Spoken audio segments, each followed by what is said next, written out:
And joining me now to talk more about the governor's new website is Barbara Bartoletti. She is the legislative director for the League of Women Voters of New York. Thanks very much for your time. Oh, thanks for having me, Liz. So this is a good step forward in your eyes, I would expect. Oh, yes, we think, and we applaud the governor for doing this. I mean, this is the gateway of what I think is going to become quite normal in government, and that is the use of social media to actually get to the citizens.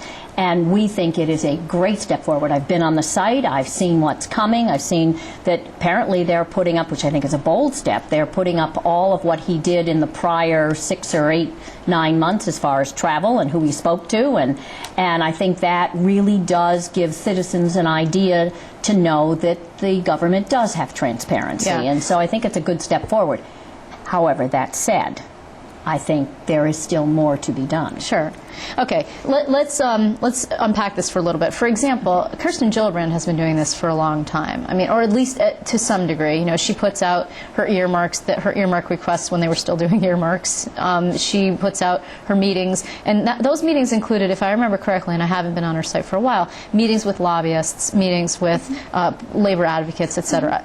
The governor's 8 months now that we've been through of his schedules, ex post facto, right? It's after the fact. Right. After the some of them are quite detailed, more detailed than we knew about. I mean, certainly we didn't know what his day-to-day schedule was, but not. It seems to me to be a little selective. I mean, it says 6 to 7:30 time to call legislators. I mean, we don't know who he spoke to specifically. We don't know which lobbyists always. We know some, but we don't know all. He's not required to disclose all of it. It's just, it seems that it's a little bit selective. Well, and that may be because he's testing the waters. Right. It may be. This governor does not like to be questioned, and he does not like to put any information out there that would lead anybody to ask questions he clearly doesn't want to answer. Right. So hopefully with this up on the site now and with interactions occurring, that maybe he will become more comfortable with the give and take. Now, this is all a wonderful step forward, and we clearly applaud the governor for joining in the social media, letting citizens know on a day-to-day basis what you're doing. We also think this governor, his approval ratings are very high. We think one of the reasons that's true is because he has gotten out there. He's been out all over the state. He's had town halls. He's face-to-face with the citizens. That has made him appear much more open to the citizens.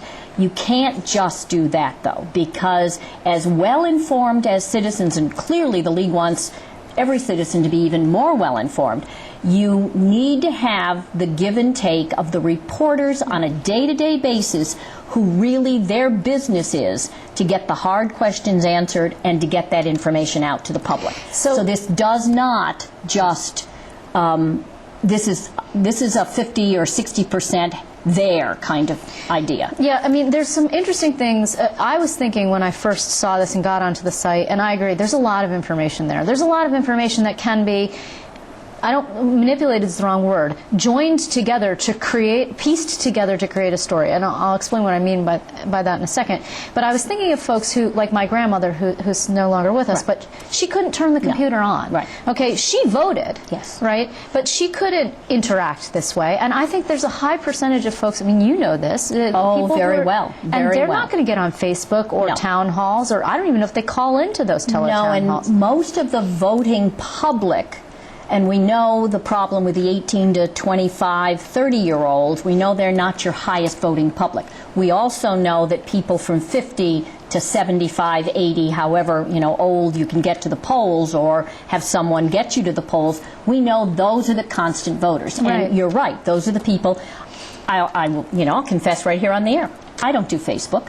I don't have very many friends who do Facebook. But you have an iPhone. My children do Facebook. No, I know. You have an iPhone, though. I mean, I do have an iPhone. Right, okay. I do have staff so I think that knows most how to grandparents, generally speaking, not mine before they passed, but were, no email or Skype so they can keep in touch with their grandchildren. Yes. But people only do that when it's incredibly personal to them. That's right. I don't know That's that right. connecting with your state government when you're a 75-year-old voter is going to be the first choice for you necessarily. No, the paper that you can actually feel Right. and see and have a cup of coffee with, and maybe spend all day going back and forth to what you really want to read, and television. Yeah.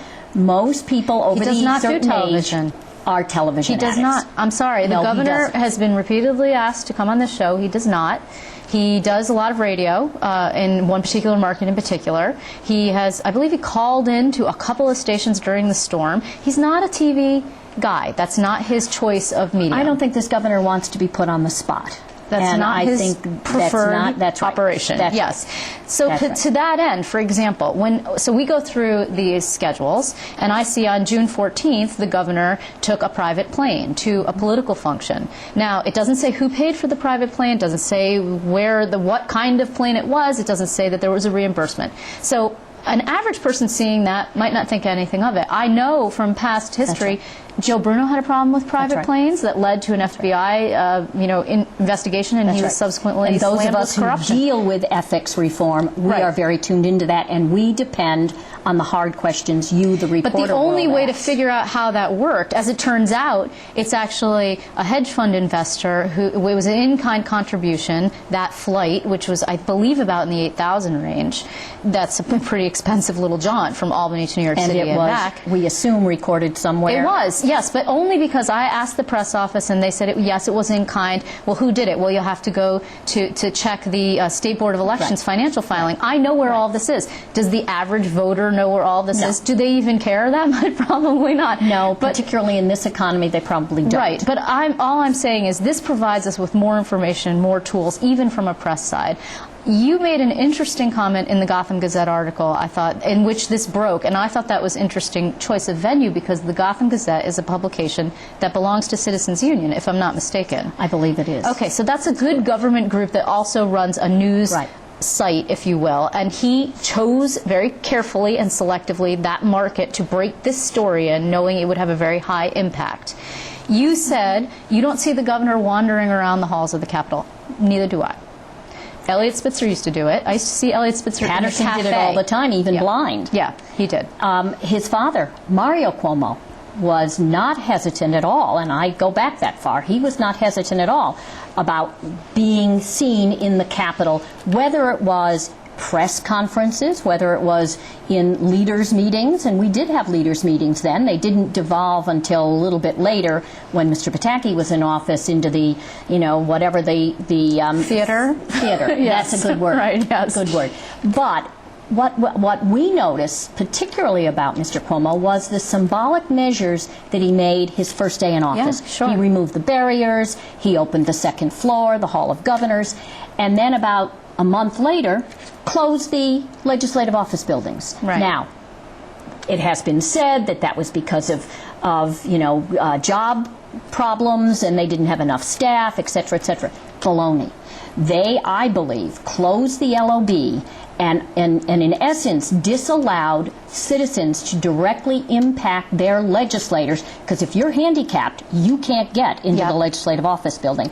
And everything now rotates around the Capitol building. Right. You have to get in, no matter where you're coming from. The only way in to that complex is through the Capitol or through the concourse, which is all executive. Right. Now, that may be very symbolic, but it makes for direct hardships on what we would like to see as really open government. Yeah. I mean, this is open government, and this is not, and again, we're not trashing the website, we're not suggesting the website's not we good, applaud it. because it really is a good step forward. Certainly is. But it should come part and parcel of a whole bunch of things, including rapid or at least timely responses to Freedom of Information requests, which my understanding from my colleagues who have filed them, including at New York One, our sister station, is not occurring.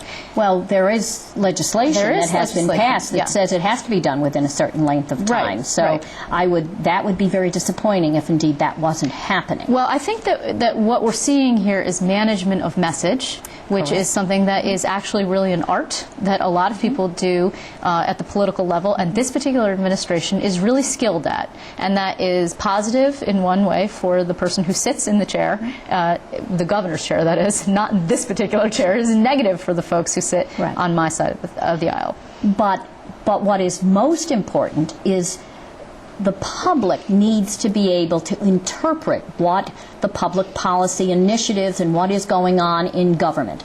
Government sits here in Albany, state government sits here in Albany, and they are responsible to the people through the press of having the ability for the average citizen, whether you have to access a library in order to get on a computer, or whether you can subscribe to a newspaper, or whether you have a computer. It's a whole picture. It's 100% of the Right. picture.